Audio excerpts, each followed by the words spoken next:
Hello everyone, welcome to my channel से आतसु। तो फ्रेंड्स, मैं आज आपके लिए जो आपके सर्टिफिकेशन एग्जामिनेशन होते हैं आईआईबीएफ के द्वारा करवाए जाते हैं रिमोट प्रोटेक्टेड मोड में, मतलब आपको कहीं जाने की ज़रूरत नहीं, घर पे लैपटॉप में बैठ करके डेस्कटॉप पे बैठ कर आप एग्ज़ाम दे सकते हैं। उसका नोटिफिकेशन आया हुआ है आईआईबीएफ की तरफ से। जनवरी से लेकर के मार्च 2024 का शेड्यूल इन्होंने रिलीज किया है। तो बहुत सारे ऐसे फ्रेंड्स होते हैं जिन्होंने जेआईबी सीआईबी पास कर लिया है और वो कुछ एक्स्ट्रा नॉलेज गेन करने के लिए सर्टिफिकेशन एग्ज़ाम भी करना चाहते हैं। ओके, तो उनके बारे में है। तो अगर आप सर्टिफिकेशन एग्ज़ाम में इंटरेस्टेड हैं तो गो अहेड, पूरा वीडियो देखिए, समझिए चीज़ों को क्या हो रहा है।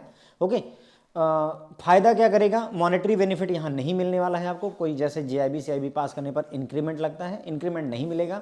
फिर क्या फ़ायदा है, आपको स्पेशलाइज नॉलेज मिलती है। खास ये होता है, जैसे मान लीजिए अगर आपको क्रेडिट डिपार्टमेंट में काम करना है, ऑडिट डिपार्टमेंट में काम करना चाहते हैं, आप फॉरेन एक्सचेंज में की ब्रांचेज में पोस्टिंग चाहते हैं, आप एमएसएमई की ब्रांचेज में पोस्टिंग चाहते हैं, काइंड ऑफ दैट।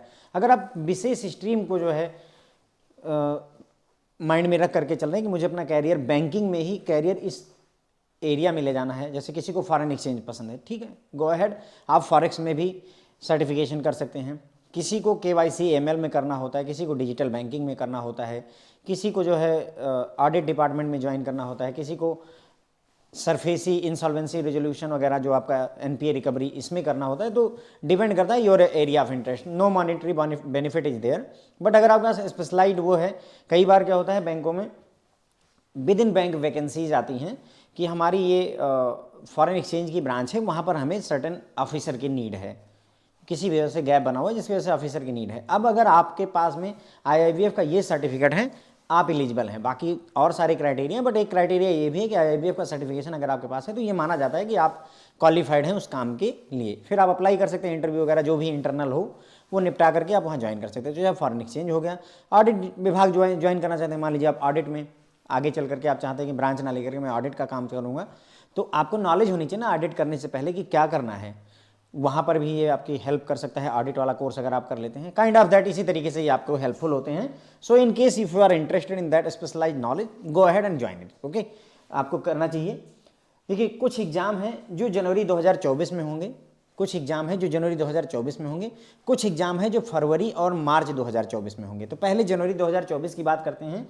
देखिए, एग्जाम है, पहला एग्जाम 13 जनवरी 2024 को पड़ेगा। आपकी मर्जी है 13 जनवरी को दे दीजिए, आपकी मर्जी है 27 जनवरी को दे दीजिए। ये छुट्टी वाले दिन ही पड़ेंगे, हमेशा छुट्टी वाले दिन पड़ेंगे। आप देख लीजिए, सेकंड सैटरडे और फोर्थ सैटरडे को पड़ रहा है। तो 13 जनवरी को, 27 जनवरी को, कहीं जाने की आवश्यकता नहीं, घर पर बैठिए एग्जाम दीजिए। ज़्यादातर के पासिंग मार्क्स 50 मार्क्स के हैं, कोई निगेटिव मार्किंग नहीं है, ना तो निगेटिव मार्किंग और ना ही आपसे जो है मतलब विदाउट ऑप्शन का कोई कंसर्न है। ईजी है पास करना, कोई ज़्यादा डिफिकल्ट टास्क नहीं होता है। कई सारे सर्टिफिकेट हैं जो बहुत आसान है, जिनको आसानी से निकाल सकते हैं, और फीस भी मेरे ख्याल से 1100-1200 रुपये ऐसे के आसपास ही लगती है, 1100 प्लस जीएसटी समथिंग है। ओके, डिपेंड करता है, कुछ एग्जाम के लिए अलग है फ्रेंड्स, जनरल बता रहा हूँ। ओके, तो 13 जनवरी को एग्जाम है, 27 जनवरी को एग्जाम है। उसके बाद में रजिस्ट्रेशन कब से कब शुरू होगा, जो 13 तारीख को है उसका 1 से 7 जनवरी के बीच कभी भी रजिस्टर कर लीजिए। जो 27 जनवरी का एग्जाम है वो आप 15 जनवरी से लेकर के 21 जनवरी के बीच कभी भी रजिस्ट्रेशन कर सकते हैं। तो in case if you are interested in registration, ये डेट इंपॉर्टेंट हो जाती हैं। आपकी मर्जी है, आपको ये वाली डेट में देना है इस स्लॉट में। तो 1 जनवरी से स्टार्ट होगा, अभी new year, happy new year आपका आने वाला है। हैप्पी न्यू ईयर से स्टार्ट करिए और 7 दिन के अंदर में अप्लाई कर दीजिए। नहीं तो 15 जनवरी से स्टार्ट करिए और 21 जनवरी तक आप अप्लाई कर सकते हैं। ये आपको पूरा मौका है, ठीक है। सेपरेटली दिया जा सकता है, जेआईबी सीआईबी नहीं भी पास हो, मतलब ये जेआईबी तो पास ही होना चाहिए, सीआईबी ना पास हो मान लो, तो भी अगर आप देना चाहें तो दे सकते हैं। ओके, उसके बाद में कौन कौन से एग्जाम है जो जनवरी 2024 में होंगे, जिनके लिए ये 8 एग्जाम है, जिनके लिए ये शेड्यूल आया हुआ है। ये 8 सर्टिफिकेशन एग्जाम है जिनको इन 2 डेट्स पर दिया जा सकता है। अब कई सारे मित्रों के कंसर्न है कि सर ऐसा करता हूँ कि 13 तारीख को ये वाला एग्जाम दे देता हूँ सुबह में, और दोपहर में या शाम में ये वाला देता हूँ। जनरल क्वेश्चन है। तो भाई ऐसा कोई आईआईबीएफ की तरफ से इंस्ट्रक्शन नहीं है कि क्या एक ही दिन में 2 एग्जाम दिए जा सकते हैं। देखो, मेरे हिसाब से अगर स्लॉट बुक है और आपको टाइम मिला हुआ है तो आप एग्जाम दे सकते हैं एक समय, एक ही दिन में 2 एग्जाम दे लीजिए, 3 दे लीजिए शाम तक। अगर स्लॉट बुक है इसका मतलब है कि आपको अलाउ कर रहा है, अगर नहीं स्लॉट बुक हो रहा है इसका मतलब वो अलाउ नहीं करेंगे कि नहीं एक दिन में नहीं दे सकते हैं। तो मेरे ख्याल से दिया जा सकता है। ओके, लेकिन ये मेरा ख्याल ही है भाई, आईआईबीएफ की गाइडलाइन मैंने कहीं पढ़ा नहीं है। तो जब तक गाइडलाइन ना पढ़ी जाए तब तक जो है, या ना पढ़ा देखा जाए तब तक सही से बोलना ठीक नहीं होगा। मेरा दिल कहता है, इसलिए मैंने आपको बोला, ठीक है। तो कई बार दिल गलत भी कह देता है, तो अगर ऐसा मेरा दिल गलत कह रहा हो तो माफ़ भी कर दीजिएगा सब भाई, जो है ना दिल पे मत लीजिएगा अपने। ठीक है। तो certified treasury professional, certificate in risk and financial service level 1, certified accounting and audit, जो ऑडिट डिपार्टमेंट में जाना चाहते हैं, ट्रेजरी में काम करना चाहते हो ट्रेजरी के लिए चले जाओ। रिस्क में बहुत ज़्यादा शौक है, कम हियर रिस्क में है। Examination in IT security, information technology security में आप काम करना चाहते हैं, ये अगर आपको आईटी में खास करके हेड ऑफिस में काम करना है, जहाँ पर सर्वर वगैरह नेफ्ट आरटीजीएस के सारे सर्वर और पूरा सीबीएस मेंटेन किया जाता है, अगर वहाँ अगर है तो वहाँ काम आ सकता है। इंफॉर्मेशन सिस्टम बैंकर के लिए, IBC insolvency and bankruptcy code 2016 के लिए है। Strategic management and innovation in banking के लिए है। इमर्जिंग टेक्नोलॉजी, क्या क्या नई नई टेक्नोलॉजी आ रही हैं उसके लिए सर्टिफिकेशन है, सर्टिफिकेशन नंबर 8। तो ये 8 सर्टिफिकेट हैं फ्रेंड्स, जो कि आप जनवरी में अचीव कर सकते हैं, जिनके बारे में आप अप्लाई कर सकते हैं। ये 2 डेट्स हैं इन 8 सर्टिफिकेट्स के लिए। ठीक है। अगर ये जनवरी में नहीं दे पाए तो अब अगला मौका आपको मेरे ख्याल से अप्रैल मई में मिलेगा, ध्यान रखिएगा मेरी बात को, फरवरी और मार्च में नहीं मिलेगा। ओके। उसके बाद में कुछ एग्जाम हैं जो फरवरी और मार्च के लिए शेड्यूल हैं, ये रहे, आपको पहले डेट्स बता देता हूं। देखिए 10 फरवरी को एग्जाम है, 24 फरवरी को है, 9 मार्च को है और 23 मार्च को है। तो बड़ी क्लियर सी बात है, सेकंड और फोर्थ सैटरडे को, जो भी सेकंड फोर्थ सैटरडे पड़ेंगे हर महीने के, उसी पे एग्जाम है, चाहे वो जनवरी महीने का हो, चाहे फरवरी में, चाहे मार्च का। ठीक है, ये क्लियर हो जाती है बात। अप्लाई करने के लिए आपको 29 जनवरी से लेकर के 4 फरवरी तक का टाइम दिया जा रहा है, जो एग्जाम 10 फरवरी को है। 12 फरवरी से लेकर के 18 फरवरी तक आप अप्लाई कर सकते हैं, जो 24 फरवरी को एग्जाम है। 9 मार्च वाले एग्जाम के लिए 26 से लेकर के 3 मार्च के बीच अप्लाई किया सकता है, और 23 मार्च वाले एग्जाम के लिए 11 से लेकर के 17 मार्च के बीच अप्लाई किया सकता है। ठीक है। अब सवाल यह है कि फरवरी और मार्च में कौन कौन से एग्जाम होंगे, तो फरवरी और मार्च में ये 7 सर्टिफिकेशन एग्जाम हैं जो आपके सामने हैं। Okay, there are 7। ये ज़्यादा पसंद किए जाते हैं, ये ज़्यादा प्रेफर किए जाते हैं, ऊपर वाले जितने भी हैं वो ज़्यादा डिफ़िकल्ट हैं, पढ़ना पड़ेगा, ठीक ठाक मेहनत करनी पड़ेगी। ये थोड़े सरल होते हैं, जैसे देखो KYC AML बहुत मशहूर है। उसके बाद में आपका डिजिटल बैंकिंग और ज़्यादा मशहूर है ना। डिजिटल बैंकिंग में बहुत लोग करते हैं, क्योंकि शायद जो मुझे आइडिया है कि कुछ RRBs ऐसी हैं जिन्होंने ये कंपलसरी कर रखा है कि आपको साल में 1 या 2 जो है सर्टिफिकेशन करने ही करने हैं IIBF के, शायद ऐसा कुछ है RRB में, जो मैंने सुना हुआ है। आप लोग कंफर्म कर सकते हैं, मुझे आइडिया उतना ज़्यादा है नहीं, लेकिन मैंने सुना ऐसा है। ठीक है, तो अगर सर्टिफिकेशन करना ही करना है तो आदमी डिजिटल बैंकिंग चुन लेता है, सरल है। इसके लिए हमारी बुक भी अवेलेबल है, डिजिटल बैंकिंग पर MCQ की बुक अवेलेबल है हमारे ऐप पर, अगर आप चाहें तो डाउनलोड कर सकते, मतलब डाउनलोड नहीं होगी, सॉरी, आप उसको परचेज कर सकते हैं, आपके घर जो है पहुंच जाएगी। ठीक है, तो डिजिटल बैंकिंग पर हमारी बुक चूँकि डिजिटल बैंकिंग की बात हो रही तो अपने कोर्स का एडवर्टीजमेंट भी कर रहा हूँ, सॉरी उसके लिए, लेकिन बता देना जरूरी है। एडवर्टीजमेंट तो क्या ही कहें, आपको हो सकता है जानकारी ना हो कि हमारी बुक भी अवेलेबल है मार्केट में, इसीलिए बता देना जरूरी है। ऐप पर आप चाहें ऑर्डर कर सकते हैं, digital banking book by Ashok sir ऐसे करके, वहाँ पर जैसे आप नॉर्मल कोर्स परचेज करते हैं वैसे ही बुक भी परचेज होगी। क्योंकि आप जो है बुक ऑर्डर करेंगे तो आपका एड्रेस जरूरी है, तो ऐसे में आपसे थोड़ा एडिशनल इन्फॉर्मेशन आपसे मांगी जाएगी, address, pin code, mobile number वगैरह प्रोवाइड कर दी, ताकि आपको पहुंचाया जा सके। बस इतना थोड़ा सा एक्स्ट्रा एफर्ट है। अगर आप कोई कोर्स खरीदते हैं तो वहाँ कुछ घर जाना नहीं है, तो आपसे कोई और एक्स्ट्रा जानकारी नहीं मांगी जाती। Purchase the course, make the payment and start study. Book के केस में थोड़ा सा एक्स्ट्रा एफर्ट आपको देना पड़ेगा, तो वो आपको कर लीजिएगा। डिजिटल बैंकिंग में किया जा सकता है KYC AML, ये 2 बड़े मशहूर हैं। उसके बाद अगर प्रायोरिटी में बात करूँ तो MSME आदमी पसंद करता है, और फिर फॉरेन एक्सचेंज।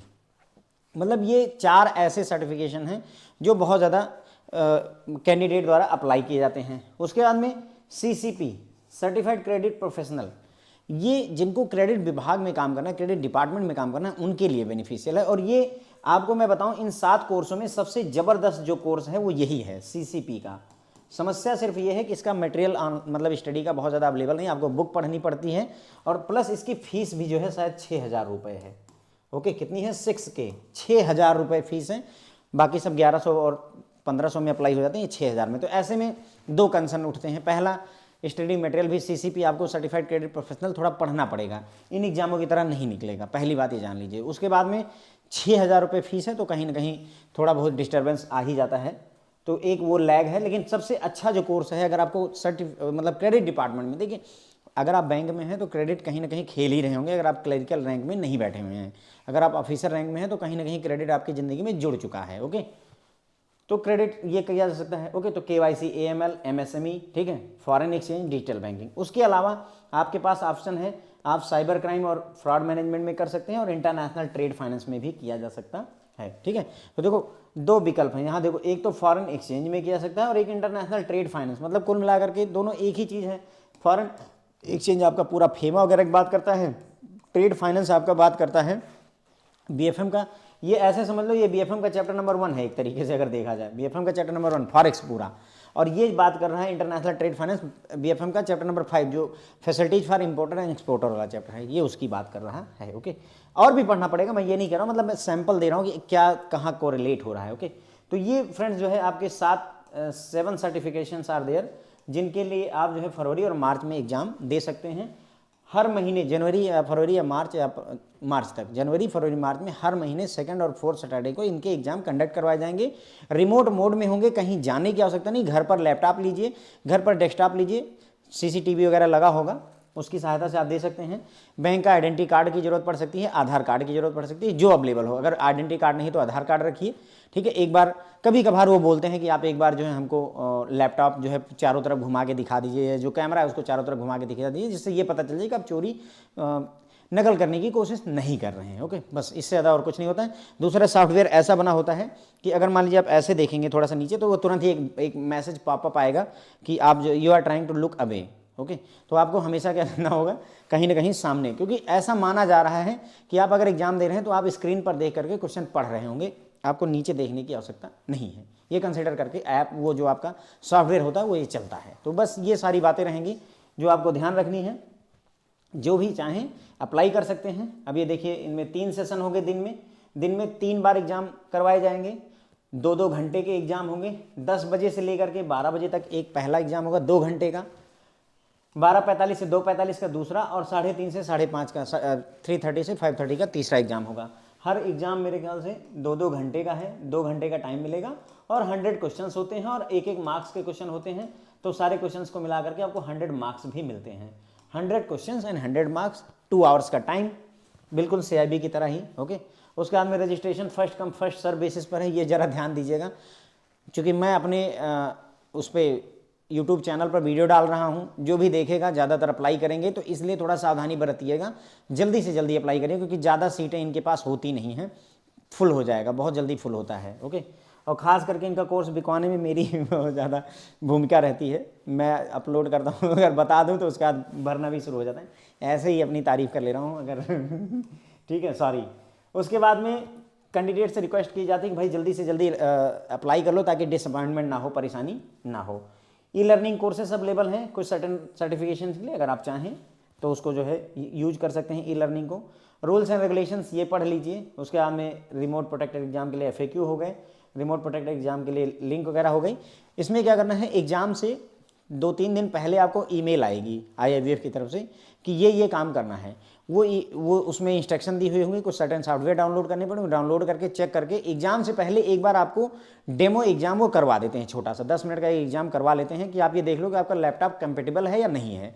ठीक है, अगर वो एग्जाम जो रिमोट मतलब डेमो वाला एग्जाम का जो सॉफ्टवेयर है, अगर वो रन कर गया, आप वहाँ पर एग्जाम दे पा रहे हैं, तो इसका मतलब आप मेन एग्जाम भी दे पाएंगे। अगर वो वाला डेमो वाला एग्जाम नहीं रन हो पा रहा है, इसका मतलब आपको या तो दूसरे से लैपटॉप मांग करके अरेंज करना, या किसी दूसरे लैपटॉप पर ट्राई करना, दूसरे डेस्कटॉप पर ट्राई करना है। ये चीज़ जान लीजिए। ओके, ये इसीलिए होता है ताकि एग्जाम के दिन आपके साथ धोखा ना हो। बस इतनी सी बात ध्यान रखेंगे तो आई थिंक जो है, अब ये देखिए, the candidate who failed or remained absent for the exam scheduled on 2nd Saturday can register for the exam scheduled on 4th Saturday.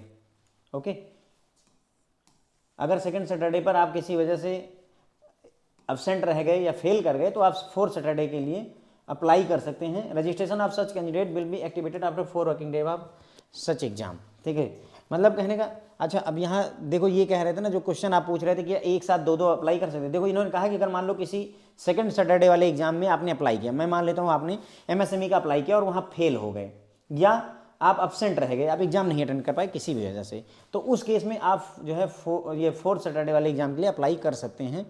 लेकिन यहाँ फीस भरनी पड़ेगी। ध्यान दीजिए, ये नहीं कह रहा है कि देखो फीस ना भरनी तब होती है अगर अब्सेंट की बात करता, अगर फेल हो गए तो उस केस में तुम पर कैसा है वो करेगा, है ना, कोई एहसान वाली बात नहीं है। अगर तुम फेल हो गए तो दोबारा से अप्लाई करो। इनका कहने का मतलब है कि आप फोर्थ सैटरडे वाले के लिए भी अप्लाई कर सकते हैं, सेकंड के लिए भी अप्लाई करो, फेल हो गए तो फोर्थ के लिए अप्लाई कर लो फटाक से। सेकंड सैटरडे को नहीं, 13 को नहीं पास हुए 27 को पास हो लो, इनका कहने का मतलब ये है, लेकिन फीस आपको भरनी पड़ेगी। ओके फ्रेंड, तो बस इसी के साथ में हम यहाँ पर इसे एंड करेंगे। आई बिलीव मैंने आपको लगभग बातें बता दी हैं, ठीक है। होप है जानकारी आपको पसंद आएगी, पसंद आए तो लाइक वगैरह करें। Thank you so much friends.